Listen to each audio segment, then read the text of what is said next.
So you're thinking of moving to Las Vegas, Nevada? Or possibly purchasing a home as an investment and are curious to know if short-term rentals are allowed? Well, then this video is for you. We're going to dive into the dynamics of short-term rentals here in Las Vegas and discuss what restrictions are in place. And there are plenty of them. So let's get after it right now.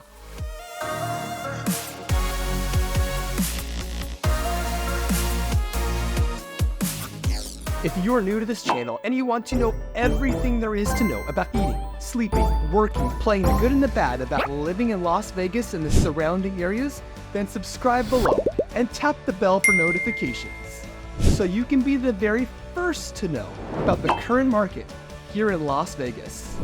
Hi, my name is Mark Pepe, and the team and I get calls and emails every day from people just like you looking for help on making their move to Las Vegas. We are passionate about removing the stress of relocating to a completely new city and state. As a real estate professional here, it doesn't matter whether you are moving in 9 days or 90 days.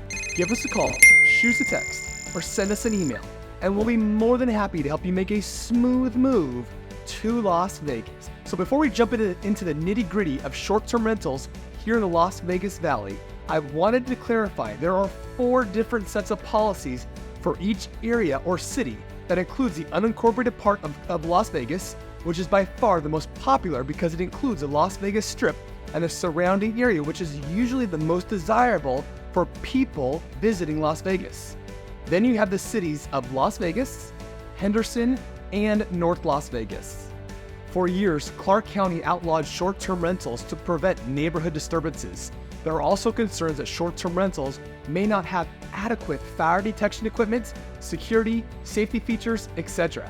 Essentially, the county wasn't able to, or didn't want to, bear the burden of inspecting properties to ensure they meet the same standards that commercial operations must adhere to. That all changed when Nevada state legislature passed a bill that forced the county's hand, mandating they legalize and regulate the practice in July of 2022. In response to that state legislation, unincorporated Clark County passed an ordinance that legalizes short-term rentals and regulates the market. Prospective hosts need to apply to be included in the licensed lottery. Those chosen by the lottery may then go on to apply for a county short-term rental license. Some of these details included in the ordinance include: rental licenses are limited to only 1% of the housing supply. Honestly, you may have a better shot at winning the actual lottery than obtaining a license. Next, requires short-term rentals to be no less than 1,000 feet from other short-term rental homes and no less than 2,500 feet from a resort or casino. You must own the home, it must be your primary residence, and you must remain in the house through the entire rental period. So no rental arbitrage is allowed, or whole house rentals either. It also requires a license that ranges from $750 for homes with 3 or fewer bedrooms and $1,500 for those with more than 3 bedrooms. Rentals within a multifamily dwelling are limited to no more than 10% of the units, but are prohibited in apartment buildings. Next is short-term rentals are not allowed in communities with homeowners associations unless the association expressly allows them. This pretty much eliminates 80% of the homes in unincorporated Clark County. That's a huge number. Next, it requires an inspection of licensed properties, which is a $150 fee. And it also caps maximum occupancy at 2 people per room and 10 people per unit. Guests must stay a minimum of 2 nights for every reservation. Next, it requires properties to carry a minimum coverage of $500,000 in liability insurance. And then there's a 10 p.m. curfew for outdoor amenities, and guests are not allowed to use radios, stereos, and large or loud sounding speakers. This ordinance is much stricter than companies like Airbnb, VRBO, and the owners that rent out homes were hoping for, and will likely lead to a decrease in short-term rental inventory on the market, which, if you ask the county, is probably by design.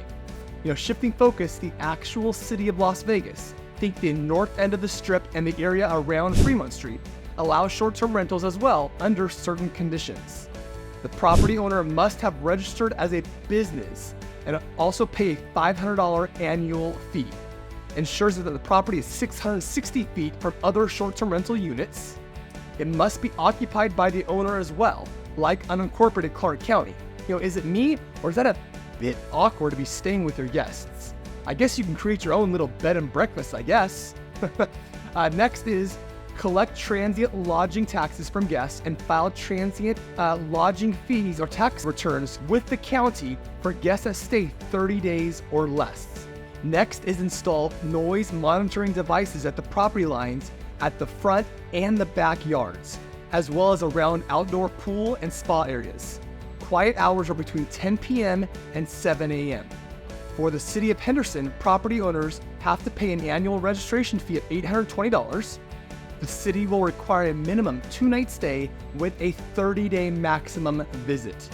Owners will also be required to take a class, pay for insurance, and provide a note to the city saying the rental does not violate any homeowners association rules.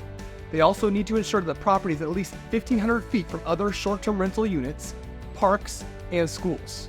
And lastly, they'll be required to submit the report of tax collected on room rentals and pay transient lodging tax on a monthly basis. Ultimately, keeping a tight grip on rentals across the Las Vegas Valley honestly makes a lot of sense. If you're a family trying to get your child down to bed on a school night, a raging house party next door would absolutely be infuriating. Now, although nobody is quite satisfied by the current regulations, especially in Clark County, having a set of defined rules is helpful for both the tourists and those looking to rent their property out. Well, I think this gives you a good overview on the short-term rental rules and regulations here in the Las Vegas Valley. Yes, it is quite cumbersome, but it is absolutely possible. I have helped a number of clients find the perfect home to accomplish their short-term goals, and I can do the same thing for you as well. I am here as a resource, so please take advantage of that. Understanding and complying with short-term rental regulations is crucial for hosts to provide a safe, legal, and enjoyable experience for their guests. By obtaining the necessary permits and licenses, collecting and remitting taxes, and ensuring guest safety, along with fostering a positive community relations, hosts can set themselves up for success in the competitive Las Vegas short-term rental market. Well, I hope you enjoyed this video and found it informative, so please like and share this video. Please subscribe below and comment if you have any questions or found this video helpful. Also, be sure to check out our other videos on moving to Las Vegas and the surrounding areas so you can continue to get a realistic sense of what it would feel like to live here in the Las Vegas Valley. So whether you are moving in 9 days or 90 days, give us a call, shoot us a text, send us an email, or even book a Zoom appointment here in the description below.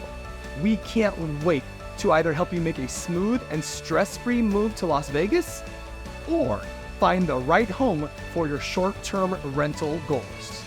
So until next time, we hope to show you around town very, very soon.